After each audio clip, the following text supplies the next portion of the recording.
siamo davvero sicuri di quello che mangiamo? Lo sapete che con il codice doganale sui cibi, un pomodoro coltivato in Cina può diventare un concentrato italiano? Vi sembra giusto? In pratica io compro un concentrato italiano in un normale supermercato e il pomodoro è coltivato in Cina. Ma è assurdo! Cosa c'è di italiano? Fermiamo il falso cibo italiano. Basta truffe. Qui si gioca con la salute delle persone. Coldiretti e campagna amica Nuoro Ogliastra vi invitano alla raccolta firme per abolire il codice doganale sui cibi. Firma la petizione in tutte le sedi Coldiretti e i mercati di campagna amica. Per mangiare genuino, per stare meglio. Elegante dallo stile moderno. Dalle 6 del mattino la tua colazione è dolce o salata e anche senza glutine. Caffè Noir, in centro a Tortolì. Momento aperitivo. I fantastici cocktail sono accompagnati da originali stuzzicherie create apposta per te. E la sera il freddo d'inverno non è più un problema. L'elegante Deor riscaldato farà la tua serata intrigante con le migliori selezioni di gin, rum, vodka, tequila e whisky provenienti da tutto il mondo. Caffè Noir Cocktail Bar, il tuo momento. Via Monsignor Virgilio 10 a Tortolì. Allora, per prima cosa facciamo questo shampoo purificante. Ora andremo a rilassare il capello con una bella maschera rivitalizzante.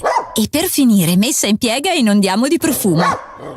Ma certo, abbiamo pensato anche a te. Amy Beauty Air presenta la nuova linea dedicata ai tuoi amici a quattro zampe. Shampoo e balsamo per un effetto davvero wow. Acquistali da Amy Beauty Air, via Macomer 1 dietro Banca Intesa a Tortolì. 0782 62 36 84.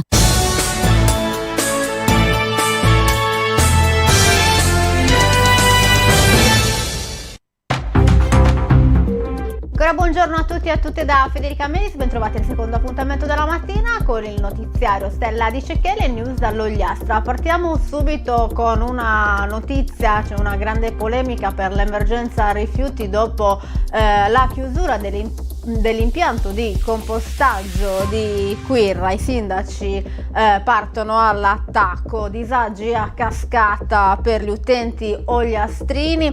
A Villagrande per esempio la frazione dell'umido verrà ritirata 2 volte la settimana anziché 3. Il sindaco di Barisardo nei giorni scorsi aveva scritto alla provincia per chiedere lumi sulla chiusura dell'impianto di Quirra. Il comune di Arzana con il sindaco Angelo Stocchino denuncia gravi criticità nella gestione della frazione umida dei rifiuti causate, a detta del sindaco, dalle inefficienze della provincia.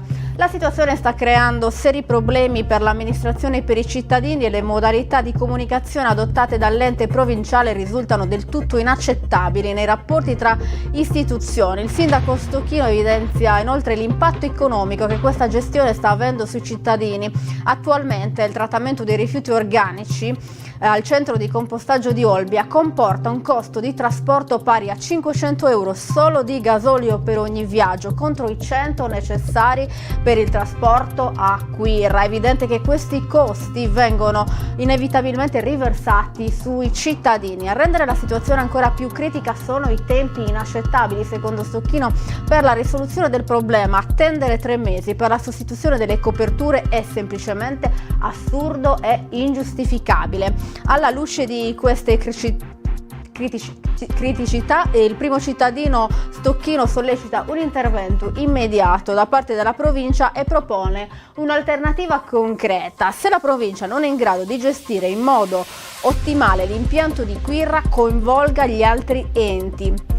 Il Consorzio Industriale di Tortolì ha già dato disponibilità per una gestione immediata del problema e negli ultimi anni ha dimostrato di saper affrontare con efficienza problematiche sovracomunali. Il comune di Arzana chiede dunque alla provincia di attivarsi senza ulteriori ritardi, valutando tutte le possibili collaborazioni per evitare che la situazione degeneri ulteriormente e che i costi ricadano ingiustamente sui cittadini. Queste le parole del sindaco di Arzana, Angelo Stocchino, sulla problematica. Andiamo avanti ora, passiamo a Tortolì, via ai lavori di messa in sicurezza dal rischio idraulico. Sono partiti nei giorni scorsi gli interventi di regimentazione delle acque meteoriche di protezione dell'abitato del Rio Isabis. L'intervento, spiega l'assessore ai lavori pubblici Vincenzo Nieddu, è stato programmato dai tecnici dell'area e viene proposto per il superamento delle delle problematiche idrauliche presenti nella zona urbana di Tortolì e prevede una serie di interventi lungo le canalizzazioni esistenti e alcuni attraversamenti che ad oggi sono idraulicamente insufficienti per lo smaltimento delle acque meteoriche. E dove è possibile vi saranno interventi di ingegneria naturalistica a basso impatto ambientale. Questo tipo di intervento è finanziato dal Ministero dell'Economia e delle Finanze e i lavori dureranno orientativamente sino al 2 agosto 2025 e garantiranno ulteriori sistemi e azioni di protezione dell'abitato di Tortolì dal rischio idraulico.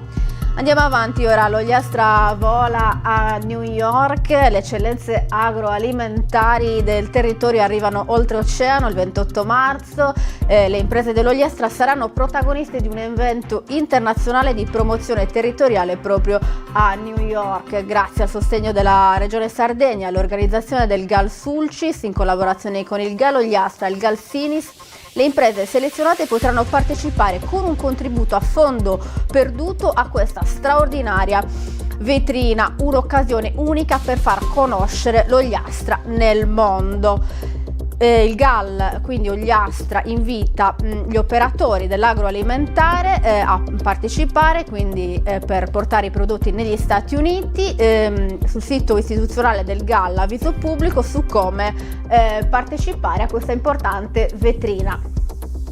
Passiamo ora a Barissardo. Il comune ha pubblicato un avviso per i contributi per l'abbattimento delle barriere architettoniche negli edifici privati per l'anno 2025.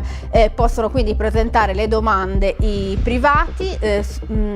L'obiettivo è appunto superare e eliminare le barriere architettoniche dagli edifici.